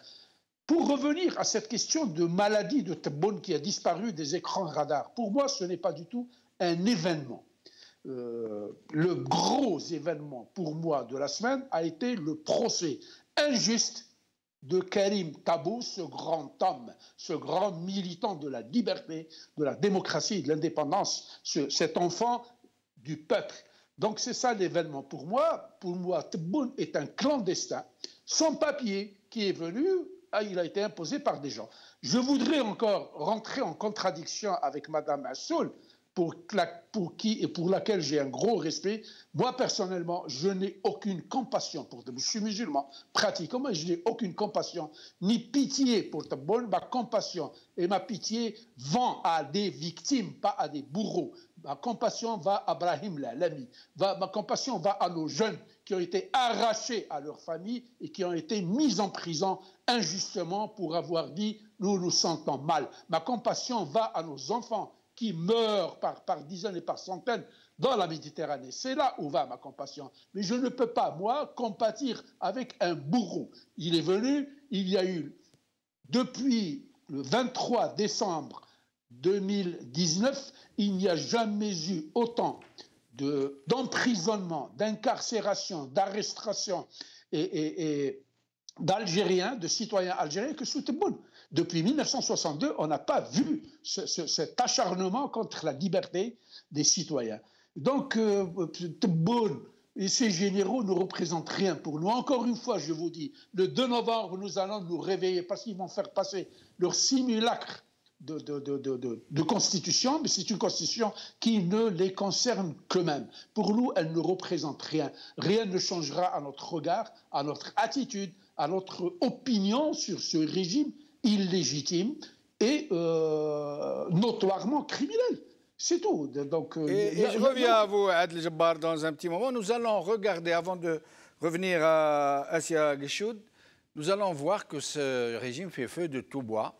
Vous allez écouter Monsieur le ministre des Affaires religieuses, il a été repris par une journaliste. Il demande aux gens d'aller voter référendum contre eux-mêmes, contre leur peuple, contre l'avenir de l'Algérie, pour une mafiocratie au nom de Dieu. Écoutez-le. Écoutez ce que dit cette journaliste. الاقتداء بالرسول محمد صلى الله عليه وسلم في حب الوطن والإخلاص له يكون بالمشاركة في استفتاء الفاتح من نوفمبر لتعديل الدستور الذي يحافظ على الهوية الوطنية، هو ما أكده وزير الشؤون الدينية والأوقاف الدكتور يوسف بالمهدي في تجمع شعبي بولاية المسيلة. Il y a M. Zrmati, ministre de la Justice. Alors tout le monde est en train... alors le chef d'état-major dit qu'il ne fait pas de politique, il est neutre. Il est en train d'appeler tout le monde à voter, mais alors il utilise tous les moyens et tous les prétextes. Monsieur le ministre des Affaires religieuses qui utilise Dieu, et M. Zrmati, écoutez bien ce qu'il va vous dire. Il va vous dire que l'Algérie est le seul pays qui donne des logements gratis, en quelque sorte, aux gens. Écoutez-le. أن الجزائر أكاد أن أجزم مرة ثانية أنها هي البلاد الوحيد في العالم اللي تبني سكنات وتمنحها بالمجان للمواطن. ما فيش دولة في العالم. إخواني أخواتي نصارحوا بعضنا، ما فيش دولة في العالم تنجز الآلاف إن لم نقل الملايين من السكنات مقيومة من كل شيء، من كل المرافق الضرورية للحياة، وتمنح للمواطن بالمجان دون أي مقابل، حتى في الدول الراقية، حتى في الدول Des équipements, des logements dotés de tout qui sont offerts gratuitement aux citoyens, ce qui n'est pas vrai, puisque les gens payent leur loyer d'abord, ou qu'ils achètent ces logements. Et doté de tout, ça reste à voir. Peut-être que lui ne connaît pas les logements qui sont livrés au peuple, au bon peuple, au petit peuple. Récemment, il y a quelques jours, un monsieur qui venait d'avoir un logement qui était tout content s'est penché sur son balcon, le balcon est tombé et il en est mort. Et il n'y a pas que ça, hein. Des gens qui ont arraché tout le carrelage pour le refaire, d'autres qui, en mettant le doigt sur le mur, ils ont traversé le mur de leurs mains, etc., etc. Mais c'est vous dire. Alors, cette annonce, nous allons aussi voir cette annonce.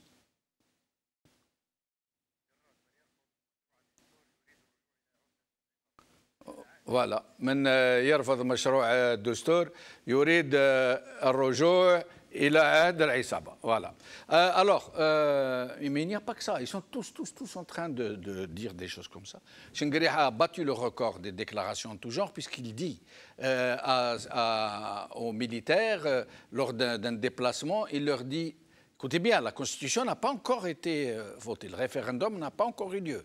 Ben, il dit, et c'est le journal L'Expression qui rapporte ces dires, il dit aux ses troupes: préparez-vous au combat, nous allons bientôt intervenir à l'étranger pour ceci, pour cela, et c'est la Constitution qui nous le permet désormais.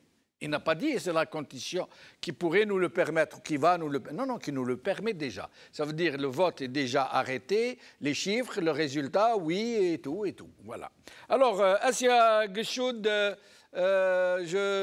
vous êtes avec nous, Assia? Oui, je suis là, je vous écoute. Alors, d'abord, peut-être un commentaire par rapport à tout ce que vous avez écouté de nos invités. Oui, alors je salue Youssef Ahmad Khoja qui est sur votre plateau. Bonsoir, Assia. Bonsoir. Oui, écoutez, je vais vous dire quelque chose, Monsieur Benchenouf. Je pense que là, depuis le 22 février, le peuple, le fait qu'il soit sorti dans la rue, c'est une révolution, nous sommes bien d'accord. Oui. Au-delà d'un mouvement, c'est une révolution. C'est une révolution qui a un ennemi, c'est ce régime, et à la tête de ce régime, c'est surtout des généraux. C'est tout de même une dictature militaire. Donc pour moi, c'est une bénédiction. Toutes ces erreurs qui sont commises par ce régime, c'est une bénédiction. Elles sont risibles, on peut les commenter, mais je les prends comme une bénédiction et à chaque fois, j'ai presque un rire sarcastique, vous voyez, parce que ça m'arrange. Et il faut qu'on les note scrupuleusement et il faut qu'ils continuent à commettre des erreurs. Et dans cette révolution, c'est de bonne guerre. Eux, ils sont dans leur rôle et nous devons être dans le nôtre. Donc commenter, c'est bien, mais simplement pour montrer qu'ils font ces erreurs. Et nous devons continuer. Donc le 29 octobre, il y a un retour massif dans les rues et notamment la capitale, donc c'est le Zaf Asema. Ça, c'est quelque chose qu'on attend. Assia Geshoud, je vous interromps. Nous venons de mettre juste à côté de vous le fameux communiqué de l'APS, rejet d'une plainte de militants algériens. Une instance de l'ONU dénonce des informations inexactes. Et comme quoi le Haut Commissariat des Nations Unies aux droits de l'homme a apporté hier un démenti à des informations publiées par l'APS, etc. Et voilà. Et donc, voilà. C'était juste pour rappeler à nos téléspectateurs cette autre histoire très louche de l'APS, mais je vous laisse poursuivre. Oui, mais ça c'est très bien. Et c'est dans cette direction que nous devons aller au jour d'aujourd'hui, stratégiquement. C'est-à-dire que jusqu'à maintenant, la majorité du temps, nous sommes dans une action de leur part, une réaction de la nôtre. Que ce soit par le fait de commenter sur les réseaux sociaux, parce que la plupart du temps, ce sont des journées entières où on va parler de frac, on va parler, voilà, commenter on va dire, etc. Donc nous passons notre temps à commenter finalement leurs actions. Mais nous devons les pousser, eux, à la réaction. C'est nous qui devons agir et les pousser à la réaction. C'est là où ça a été extraordinaire, le coup de Genève, c'est qu'ils n'ont pas su comment réagir et ils ont commis des erreurs. Ce n'était pas dans leur agenda et ce n'était pas dans leur, dans leur préparation. Et c'est ce que nous devons faire aujourd'hui. Ne pas être prévisible, être stratège et les pousser à la réaction. Parce qu'eux sont dans leur rôle. On peut pas on peut pas dire condamner ce qu'ils font comme ça parce qu'ils sont dans leur rôle. Ils veulent s'en maintenir et ils iront jusqu'au bout parce qu'ils n'ont pas d'autre choix. Ils n'ont pas d'autre choix. Et au jour d'aujourd'hui, ils n'ont aucun soutien. Oui, mais Assia Guichoud, vous savez, beaucoup de gens ne s'en rendent pas suffisamment compte. Ce rendez-vous est crucial pour le régime. Il est peut-être sans importance, sans aucun intérêt pour le peuple algérien, puisque le peuple algérien refuse dans son inconscient mémoriel collectif de voir souiller le 1er novembre par une mafiocratie. Mais le régime, lui, il sait que c'est une question de vie ou de mort pour lui. C'est parce qu'il a certainement dû tout préparer, le taux de participation, le taux de oui, le taux de non. D'ailleurs, M. Chengueriha nous l'a dit clairement, puisqu'il a dit « la Constitution nous permet d'intervenir à l'étranger ». Il n'a pas dit « nous permettra », nous permet. Sauf que s'il y a un autre boycott massif ce jour-là, ce 1er novembre, si les bureaux de vote ne sont pas remplis, ou du moins s'il n'y a pas une partie des Algériens qui va dans les bureaux de vote pour permettre à leurs caméras de saisir des images, et les militaires seuls et les clientèles du régime seuls ne peuvent pas remplir les bureaux de vote, il va se passer pour eux quelque chose de terrible. Parce qu'eux, ils ont besoin de cette date pour légitimer une élection frauduleuse, celle du président Tebboune. Et si, cette fois-ci encore, malgré l'utilisation excessive, abusive du 1er novembre, il y a un boycott massif, un autre boycott massif, ça va être très sérieux. Il est possible qu'ils vont commencer à s'entretuer entre eux déjà, puisqu'ils vont s'accuser les uns les autres de s'être laissés entraîner dans une autre impasse, dans une autre catastrophe. Oui, ben c'est déjà le cas, hein, parce qu'en fait, rien que le choix du 1er novembre n'était pas... ils n'étaient pas tous d'accord sur ce choix, hein, cette profanation du 1er novembre. Donc, ça sera un boycott massif. Ça sera un boycott massif, ça sera le cas. Mais par contre, eux ne vont pas se gêner encore une fois pour bourrer les urnes et pour faire croire qu'il y a un oui. Ça, il faut s'y attendre. Alors, est-ce qu'il va y avoir des observateurs internationaux qui ont été prévus, comme c'est le cas normalement, il y a des observateurs internationaux. Est-ce qu'ils vont être coincés et ils ne pourront pas le faire ? Je ne sais pas. Mais les observateurs internationaux, Assia, ne vont pas pouvoir observer des dizaines de milliers de bureaux de vote. Le meilleur observateur, c'est la caméra des bureaux de vote. Ils ont l'habitude de nous montrer dans les années passées des gens qu'ils ramènent avec du cachir, avec des casse-croûtes pour faire voter. Mais cette fois-ci, ça va leur être difficile. Et les caméras, par exemple le 12 décembre, ils ont fait tout ce qu'ils ont pu. Ils ont fait voter les militaires 2 fois. Ils ont ramené des gens avec du cachir, comme on dit, mais ils n'ont pas pu remplir les bureaux de vote. C'est là le problème. S'ils n'ont pas de gens, ils ne pourront pas tromper les opinions publiques internationales. Oui, c'est clair, mais ils peuvent très bien, vous savez qu'ils sont prêts à tout, ce régime est prêt à tout. Là, ils sont aux abois, c'est une bête blessée qui est au sol, qui est en train de se débattre. Ils sont prêts à tout, ils sont même prêts à reprendre des images d'élections passées, etc., et de faire un montage. Il n'y a rien qui m'étonnerait de leur part. Aujourd'hui, c'est comment dire, c'est leur dernière chance. C'est leur dernière chance. C'est pour ça qu'il faut qu'il y ait un retour massif dans les rues. Ça va être une étape très, très, très importante et il faut que le peuple le comprenne. Et moi, je l'encourage vraiment, véritablement, à ce que tout le monde sorte le 29 et tous les autres jours. Restez avec nous, Assia Guichoud. Zoubida Assoul, vous êtes avec nous? Oui, je suis là. Zoubida Assoul, bon, les partis du régime ou inféodés au régime, ou qui sont râteliers, sont connus, ils essaient de tout faire. Même le RND, le FLN, qui avait l'habitude d'être aux avant-postes, on dirait que le régime lui-même leur demande de ne pas trop se faire voir parce qu'ils sont devenus tellement contre-productifs qu'ils obtiennent le contraire de ce qu'ils demandent. Mais sinon, il y a aussi les Zaouïas, il y a des associations en tout genre, il y a les partis islamistes domestiques, il y a des partis domestiques des partis dits de l'opposition qui ont rejoint le râtelier ou la mangeoire, comme disent d'autres. Sauf que des partis d'opposition, les vrais partis d'opposition, qui sont dans l'opposition, comme le vôtre par exemple, pourquoi n'ont-ils pas appelé clairement, franchement, au boycott? Vous savez, d'abord, ce qu'on remarque, c'est qu'il y a un recyclage de toute la base qui a cautionné Bouteflika pendant 20 ans et qui sont comptables de la situation à la fois politiquement, juridiquement et même judiciairement aujourd'hui. On le voit bien. C'est-à-dire tous les gens qui ont cautionné soi-disant l'état de droit, la démocratie, le développement, aujourd'hui, on se rend compte, en tout cas à travers les procès, le peu de procès, parce que la SAVA qui n'est pas encore passée, je pense qu'elle est beaucoup plus importante que celle qui est déjà devant les juridictions, à mon avis. Donc, ces gens-là, on voit qu'ils ont carrément organisé une manière tout à fait concertée comment dilapider au maximum les deniers publics. Ces gens-là, non seulement ils sont responsables politiquement, mais aujourd'hui, ils veulent quand même se redonner une nouvelle virginité pour essayer de dire sous une autre forme qui s'appellerait la société civile. Parce que c'est la même base. Quand vous les voyez, du GTA, du NPA, les Zaouïa, les partis IS et partis IES. Donc en fait, rien n'a changé. Pour moi,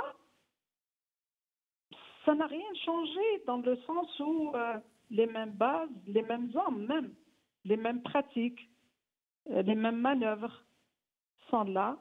Mais comment ça se fait, Zoubeda Assoul, comment ça se fait que tous ces gens n'aient pas été, je ne sais pas moi, qui ne se soient pas regardés dans une glace, qui ne soient pas dit « Ah, maintenant c'est plus comme avant, les Algériens se sont réveillés, ils sont sortis par millions dans les rues, ils manifestent, ils s'expriment, ils ont une haute tenue politique, ils sont très pacifiques ». Comment ça se fait un tel aveuglement? Comment peut-on se dire un parti politique et rejoindre une mafiocratie et la défendre et dire oui, c'est une Algérie meilleure, oui, après tout, Tebboune, même s'il n'est pas élu, il faut faire avec, on n'a pas le choix, la politique est l'art du possible, etc. Comment se fait-il que ces gens soient aussi à côté de leur pompe? Non, ils sont dans le déni, tout simplement. Vous savez, quand un système est là, qu'il a toujours fonctionné et que ça a toujours marché pour eux, c'est-à-dire être dans le déni, ce n'est pas une nouveauté. Depuis des décennies, ces gens-là sont dans le déni. La preuve en est, c'est qu'aujourd'hui, on arrive à avoir des responsables au niveau du gouvernement qui eux-mêmes essayent de tromper les Algériens et de leur dire nous sommes en démocratie, mais que de l'autre côté, ils vous disent, si vous n'êtes pas content, quittez le pays. Vous trouvez-vous un autre pays. Donc vous voyez la contradiction et la bêtise jusqu'à quel point elle est arrivée. C'est vraiment désastreux. Et ce ministre, rappelons-le, n'a pas été relevé ni invité à présenter sa démission. N'a pas été démis de ses fonctions. Démis de ses fonctions. Devant une telle déclaration, quand on est un État sérieux qui se dit que j'ai une légitimité populaire, ou j'aspire du moins à une légitimité populaire, on ne peut pas accepter qu'un responsable politique dans un gouvernement puisse insulter le peuple et carrément le sommer, s'il n'était pas content, de changer de pays. C'est vraiment une aberration, c'est-à-dire c'est un non-sens pour tout politique qui se respecte. Et en plus, ils veulent que le peuple aille voter cet amendement de la Constitution. Mais si vous vous rappelez, Sidi Djamel, moi je l'avais dit quand M. Tebboune avait aussi envoyé une autre lettre de mission au même groupe d'experts pour élaborer déjà l'amendement de la loi électorale. J'avais dit à l'époque, voilà, le référendum est réglé, le résultat est connu, c'est pourquoi le pouvoir est déjà dans l'après-référendum. Il veut amender la loi électorale pour donner et permettre à M. Tebboune d'avoir une majorité. Ce qui explique d'ailleurs le fond de certaines dispositions dans l'amendement qui parlent d'une majorité du président. Alors que tout le monde sait que ce président, même le parti auquel il appartient depuis 1969, ne l'avait pas soutenu lors de sa candidature, qu'il n'avait pas de majorité. Bouteflika, avant de se présenter à l'élection en 99, il avait déjà travaillé et organisé sa majorité. Même si c'est une majorité surfaite, on peut dire ce qu'on veut. Mais il l'a fait avant l'élection. Aujourd'hui, la nouveauté, c'est que nous avons un président qui veut se créer sa majorité après avoir été ou être arrivé au règne du pays. Et cette majorité, il a même basé sur cette majorité éventuelle. Si jamais il a une majorité parlementaire après le référendum et après les élections législatives, il pourrait nommer un Premier ministre. Et si c'est une majorité parlementaire de l'opposition, il pourrait nommer un chef du gouvernement. Vous voyez, l'aberration, elle est où? C'est pour ça que les gens qui essayent de faire vendre ce projet de constitution, franchement, c'est inadmissible sur le plan de la morale et sur le plan de l'honnêteté intellectuelle. On ne peut pas, dans une constitution, prévoir deux systèmes dans une même constitution.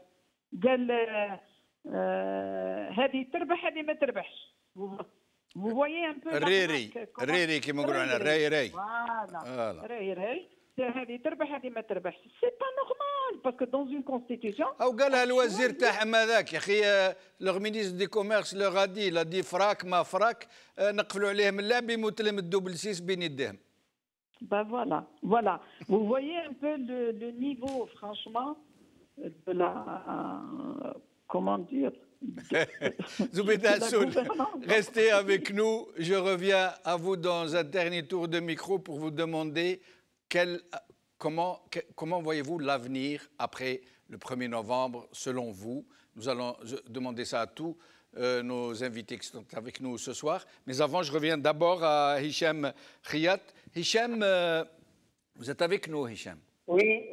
Alors, Hicham, ce régime, c'est une question très importante. Ce régime va jouer de son tout va dans cette croisée des chemins. Il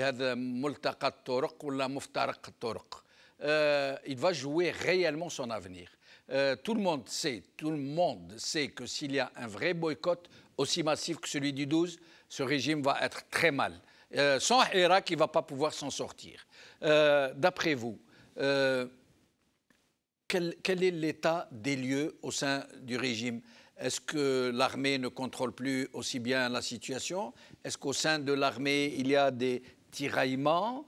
Est-ce que cette situation sanitaire de M. Tebboune, si elle s'aggrave, pourrait compliquer encore davantage les choses? Comment voyez-vous, comment imaginez-vous, puisque personne n'en sait rien, l'intérieur du régime en ce moment même et à la veille de ce rendez-vous très important? Il est clair que le régime, pour moi, 22 février 2019, il est tombé. Maintenant, il a essayé de se régénérer, il est en train d'essayer de continuer, mais en réalité en déterminant de l'État algérien elle-même. Parce que maintenant, quand on voit ces pratiques, ce niveau de pratique ces qu'on appelle ministres, parce que moi je ne les considère pas comme des ministres, mais comme des secrétaires, on est là devant un scandale très grave, une situation très grave. Maintenant, on met vraiment l'avenir de l'État dans un danger vraiment très grave. Ça veut dire à partir de là, c'est clair que le régime n'arrive pas à gérer, l'État n'arrive pas même pas à gérer son système. Mais le problème, c'est qu'il nous met tous en danger.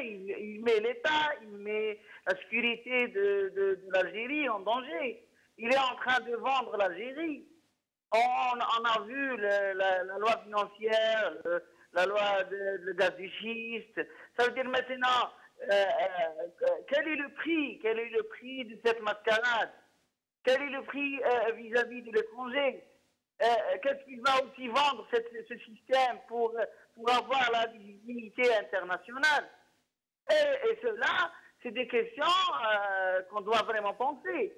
Le régime, même s'il fait passer sa constitution, mais après, quel est l'avenir de ce pays? Quel est l'avenir de cet État?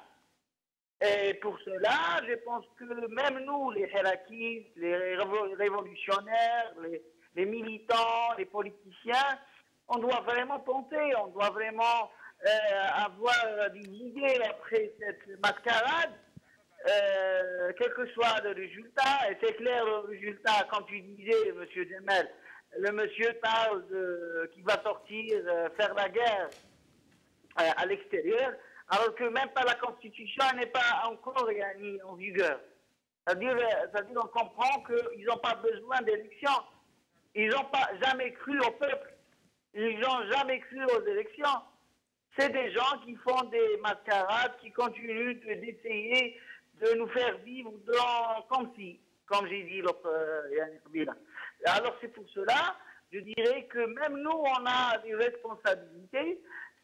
Nous, le RGPA, peut-être M. Djemel et tous les Algériens, l'initiative du NIDA 22, que le rassemblement, il est un membre influent dans cette initiative, même fondateur, mais on doit aussi penser à l'avenir avec tous les gens qui sont toujours avec la révolution, qui sont toujours avec le changement, parce que vraiment, ce pays est en danger. Restez avec nous, Hicham Riat. Nous allons faire un dernier tour de micro pour vous demander à tous comment vous voyez l'avenir après le 1er novembre. Mais avant, nous allons vous montrer une vidéo qui vient de nous parvenir, celle du... Je suis désolé de la montrer parce que j'avais beaucoup d'estime pour ce monsieur, Farhat Aïtali, qui est devenu ministre de l'Industrie, qui s'est rendu à Tizi Ouzou. Pourtant, il est de Tizi Ouzou. Hein. Et regardez comment il y a été reçu.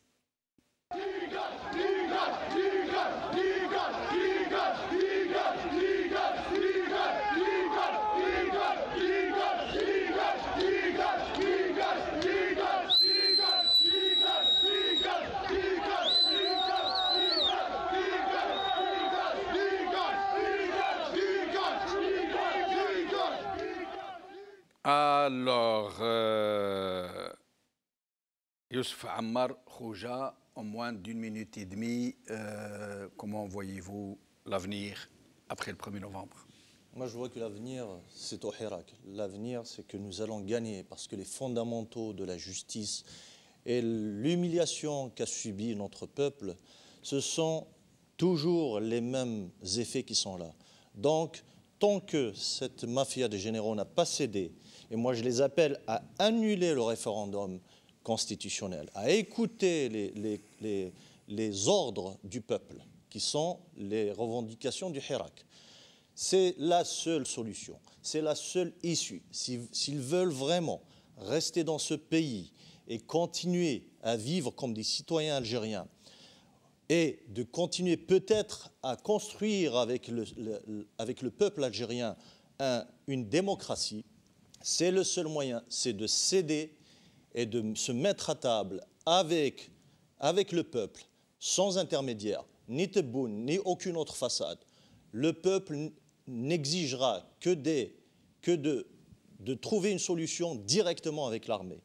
Et je dis absolument, c'est une nécessité d'annuler ce référendum parce qu'ils sont en train de passer une ligne rouge, malheureusement qu'elle est rouge, du sang qui pourrait être versé du sang de l'armée nationale populaire qui pourrait devenir supplétive de l'armée française. Adel Jabbar, moins d'1 minute et demie, s'il vous plaît. Ben, je vais vous dire que ce sont des aventuriers, des jusqu'au-boutistes qui sont dans l'état d'esprit de nos jeunes, sans tenir compte des éléments, sans tenir compte de la météo, de la distance et de toutes les difficultés qu'il y a à traverser une distance qui les sépare de l'autre rive. Mais quand ils arrivent à l'autre rive, ils sont en prison et ils sont dans des conditions. Il est dans cet état d'esprit. Il veut sauver sa peau, mais il n'a aucune chance. Il est cuit. Moi, je vais reprendre ce qu'avait dit un jeune au mois de décembre 2019. Il s'est adressé aux généraux de l'époque. Bouteflika était en poste pour leur dire « Le grand problème que vous avez avec nous, c'est que nous avons appris à vous connaître très bien. Vous ne nous connaissez pas du tout. Cette jeunesse-là ne s'arrêtera jamais. Le peuple algérien est dans une dynamique de libération et d'indépendance. Il arrivera, quoi qu'il en coûte. La liberté et l'indépendance ont un coût, mais ils n'ont pas de prix et on va y arriver, Inch'Allah. Merci, Adel Jabbar. Alors, Assia Geshoud, en moins d'1 minute et demie, s'il vous plaît. Oui, alors moi ce que je peux dire, c'est que l'après-référendum, eux, ils resteront dans leur rôle, hein, ils veulent aller vers des municipales. S'ils ne se sont pas entretués d'ici là, nous, tout cela ne nous concerne pas. Nous allons continuer notre révolution. Elle a une énergie formidable. Là, il va falloir réfléchir sérieusement à des stratégies et à une forme d'organisation de cette révolution. Donc, c'est très important. Continuons, allons jusqu'au bout. Et de toute façon, nous ne sommes pas loin du but. Nous ne sommes absolument pas loin du but. Ils sont très, très affaiblis. Ils n'ont pas d'autre solution que d'abattre leur dernière carte. On a bien vu qu'ils nous refont des scénarios qu'ils ont déjà fait dans le passé parce qu'ils ne sont pas créatifs. Ils sont incapables de se renouveler. Donc, nous continuons notre combat jusqu'au bout. Il faut reprendre le chemin de la rue. C'est indispensable. Cette démonstration est indispensable. Et en parallèle, désobéissance civile, parce qu'il est hors de question de continuer à obéir à ce régime, soit en payant des impôts, des factures, etc. Donc, il faut aller vers la désobéissance civile. Merci. Voilà. Pardonnez-moi de vous avoir interrompu. Vraiment, nous avons dépassé le temps. Zoubida Assoul, le mot de la fin, en moins d'1 minute et demie, s'il vous plaît. Oui, moi je pense que quel que soit le résultat de ce référendum, ça ne changera rien. La crise sera là, la révolution continuera son chemin. Elle est arrivée à un si bon chemin que c'est impossible aujourd'hui de revenir en arrière. Plus jamais l'Algérie et les Algériens ne pourraient accepter et redevenir avant le 22 février 2019. Mais aussi, je peux dire que nous, en tant qu'Algériens et Algériennes, quelle que soit notre orientation politique, nos projets respectifs, il faudrait qu'on reste unis parce qu'aujourd'hui, l'Algérie a besoin de tous ses enfants et ne faisons pas le jeu du système et restons unis. Restons surtout unis vers l'objectif ultime, c'est le changement de ce système, c'est la construction d'un état de droit, c'est la construction d'une justice indépendante, c'est la défense des libertés, c'est ça l'enjeu. Et donc tout le reste, ce n'est que détail. Il faudrait qu'on prenne de la hauteur et qu'on puisse tous rester unis vers ces objectifs-là. Merci Zoubida Assoul. Alors pour le coup, Hicham Khiyat, c'est le mot de la fin, en moins d'1 minute et demie, s'il vous plaît. Merci, M. Jamal. L'avenir, c'est ces jeunes. L'avenir, c'est cette révolution pacifique. L'avenir, c'est de continuer le combat en luttant pour les libertés individuelles et publiques, en allant vraiment vers réussir cette révolution. On est prêt pour sacrifier, pour arriver à construire cette Algérie nouvelle que les martyrs voulaient et que les jeunes du 22 février voulant. La vraie constitution des Algériens, c'est le 22 février. Merci Hicham Khiyat, merci Assia Geshoud, merci Zoubida Assoul, merci Youssef Ammar Khouja, merci à mon collègue Shaban Qassi, merci à vous, chers amis, d'avoir suivi cette émission. Qawal la khair, salama.